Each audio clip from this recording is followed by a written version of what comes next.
नमस्कार, मी सादिक शेख, अल्पसंख्याक समाज विकास मंच।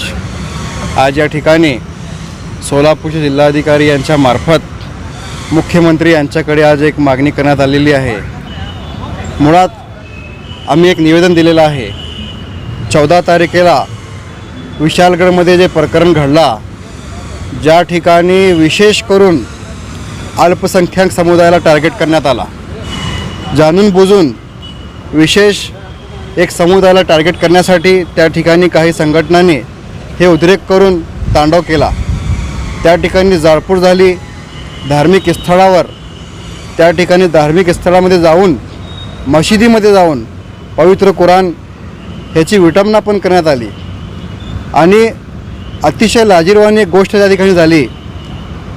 पाऊस सुरू होता, त्यामध्ये महिलांवर, बाळांवर अत्याचार करण्यात आला।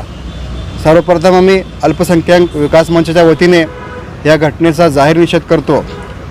या देशामध्ये कॉन्स्टिट्यूट आहे, कायदा आहे, सुव्यवस्था आहे, परंतु त्या ठिकाणी काही संघटनांनी कायदा आणि सुव्यवस्था हातामध्ये घेऊन हे दडपशाहीचा कार्यक्रम त्या ठिकाणी करण्यात आलेला आहे। त्यासाठी आज अल्पसंख्याक समाज विकास मंचाच्या वतीने आमची अशी मागणी आहे, जे संघटनांनी त्यामध्ये सहयोग घेतलेला होता त्या संघटनेचा SIT लावा, त्यांच्यावर CID चौकशी करा आणि त्या ठिकाणी झालेला हे घटनेचा ह्याच्यावरती सखोल चौकशी करून कारवाई करा म्हणून आज आम्ही जिल्हाधिकारी यांच्याकडे एक तक्रारी निवेदन दिलेलं आहे।